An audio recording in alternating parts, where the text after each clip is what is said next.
Good afternoon. I said good afternoon. I know I'm the last batsman here. We have a couple of more balls to go and a huge run to do.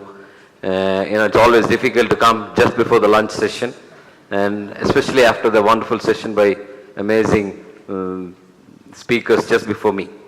How many of you wanted to make 10 times more money that you're making now?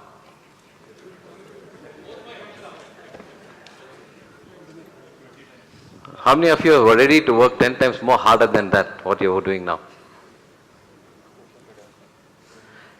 How many of you can touch the ceiling of this hall?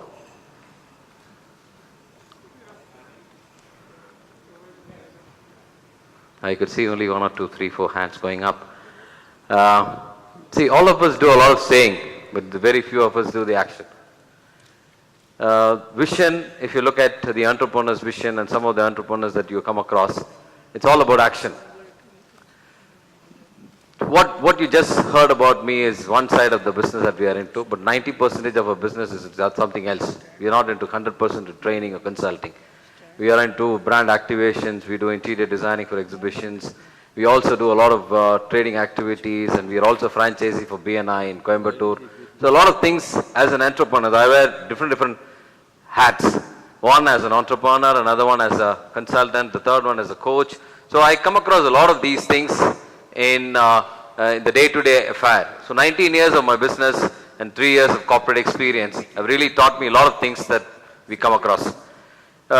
In terms of the lesson that we learn, what matters is what you do rather than what you say.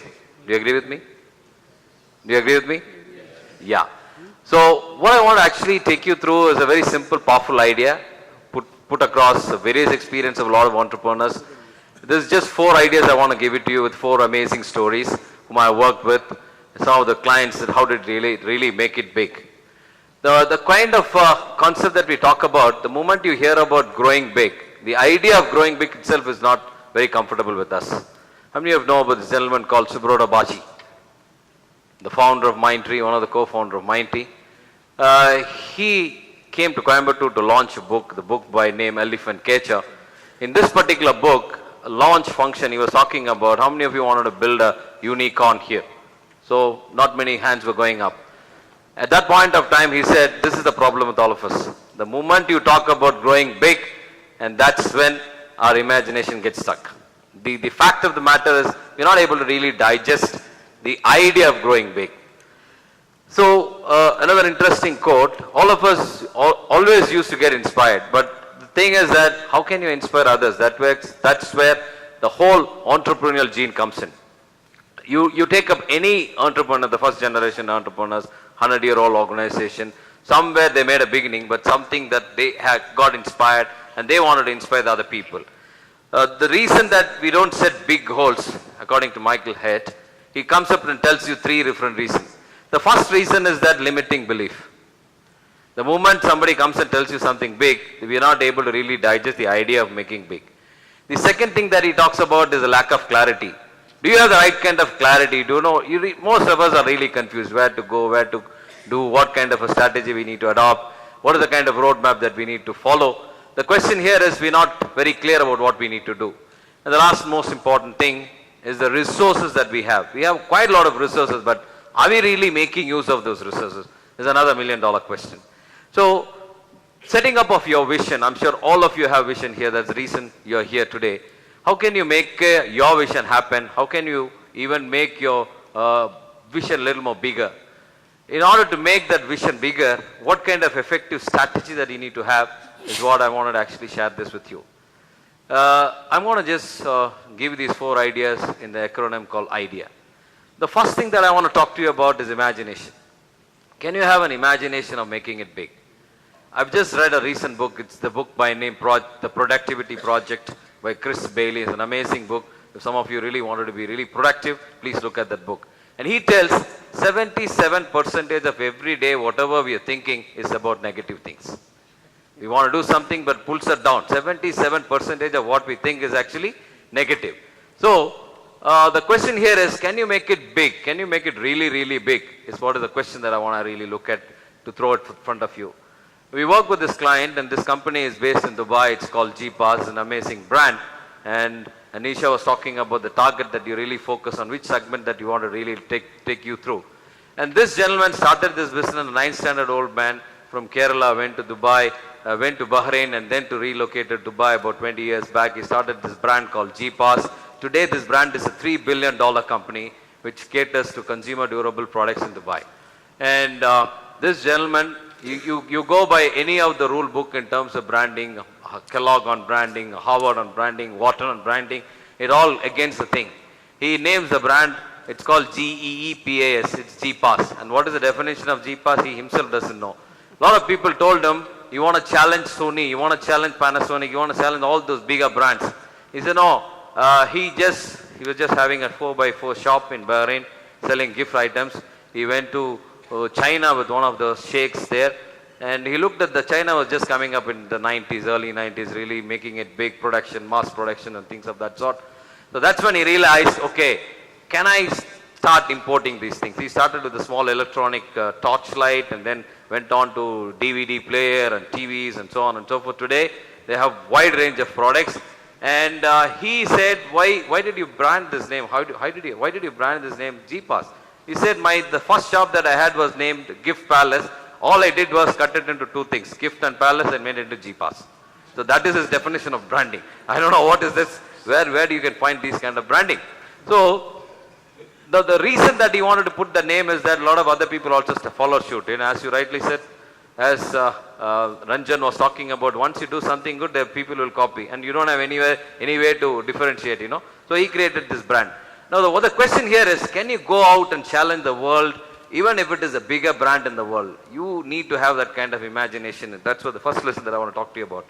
The second thing that I want to actually talk to you about is a drive.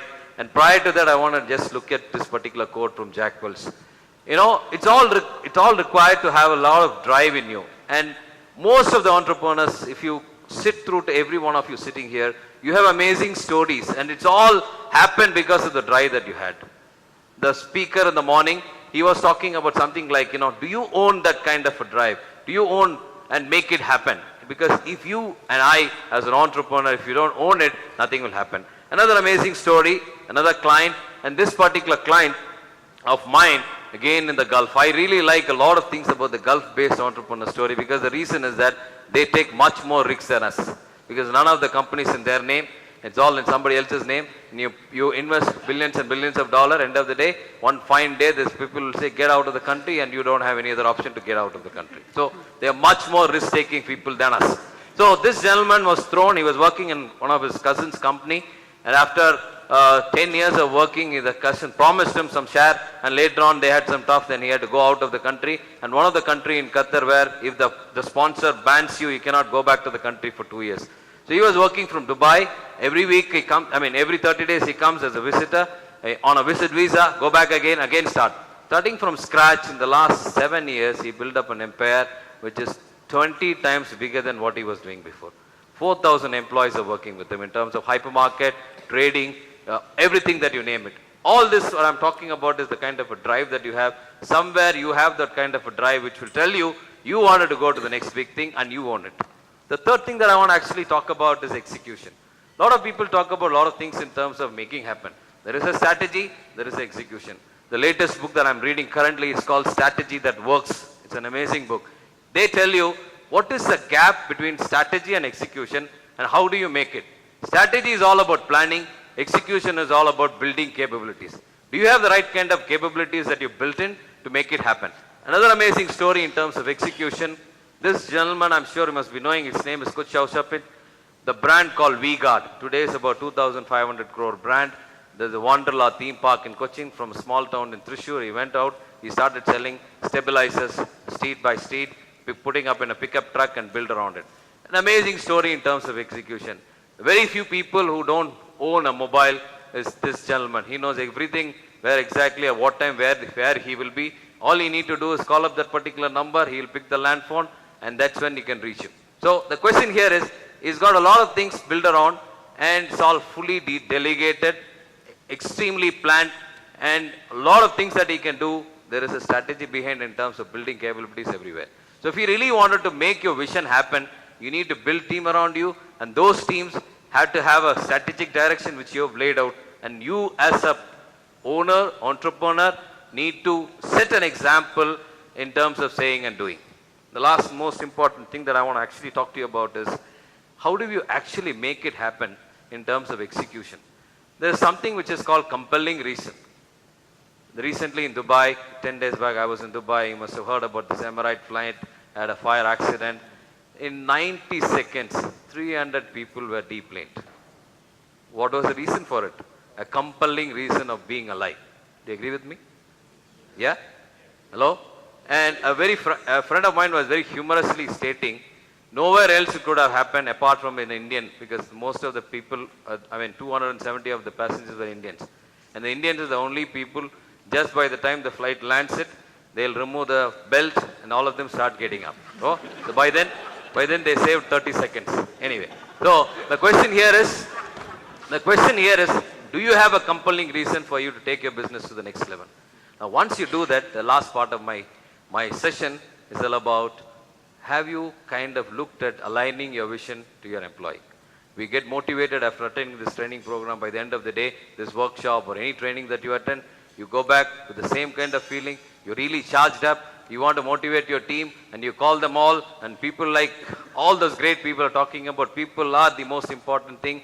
You want to align them, and you start motivating them, and you say that I want to build a 5,000 crore company.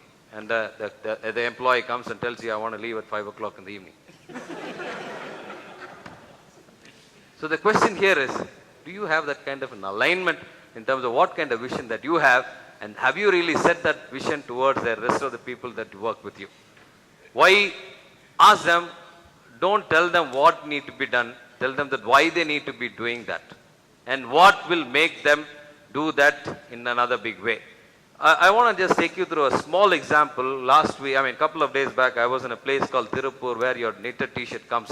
I went into a restaurant to have my lunch, and I saw a very nice poster outside. It says, we want employees, qualified, not qualified, educated, not educated. Amazing. Oh my God, that's a beautiful way. You know, when I looked at it, this is a very interesting restaurant. I'm sure the next 2 years you will see so much of these kind of restaurants. It's called Junior Kuppanna. It's a typical Chettinad style non-vegetarian restaurant. And the way that they work here, running a restaurant is very difficult. And can you run a restaurant without a chef, without a cook, which is a big question. One, to successfully run a restaurant, you need to have a consistency in the taste of the food. Second, you need to depend on somebody who makes it. Yes or no? If this guy goes out, and you and I have to do all those things, right? Now the question here is, this company believes in the other way. There are about 17 different outlets. It's on a franchisee model. They want to do 500 outlets in the next 7 years. And I've been very closely working with one of those franchisee members. And that the question here is, everything is measured, right? Like, they will make biryani in 2 kilo packets, and you need to buy all those raw materials it's all shipped from Erode. All you need to do is open this packet for 2 kilos. All those things whatever is required, it is there. There is a manual. You put it across, the biryani is ready. You do not depend on anybody else. And all those kit comes from this particular outlet. The second thing, there are a lot of things that I can keep talking about this particular case study itself, because it's an amazing case study. The second thing is that if you go to any restaurant, they will not allow you to go inside the restaurant. But this particular restaurant tells you, every single day, you need to have at least 3 or 5 people walk inside the kitchen and have a look at the entire restaurant and come. So that requires an amazing guts to do it. Do you agree with me? Nobody wanted to show the restaurant, right? So that is another thing. The third most important thing is that they don't believe in wasting anything. Yeah, everything is measured. So if it is a biryani, 1 packet, it has to be 400 grams. That's it. So they have a weighing scale there. They weigh it and make sure that all the extra things are chopped out, and with that chopped out, they make another biryani plate. Right? So everything is measured there. So now the question here is, everybody in the organization, including the franchise, is wired to do this way. If you ask for ice creams or soft drinks, they don't sell it. They only sell tins, canned soft drinks. And ice creams, you need to go out, pay the bill, and then have it. Yeah? Because their focus is exclusively on have it, keep walking out. We wanted to have somebody else coming in. The menu is also pretty, it's not much of a big of a la carte. It's just a prefixed menu. Okay?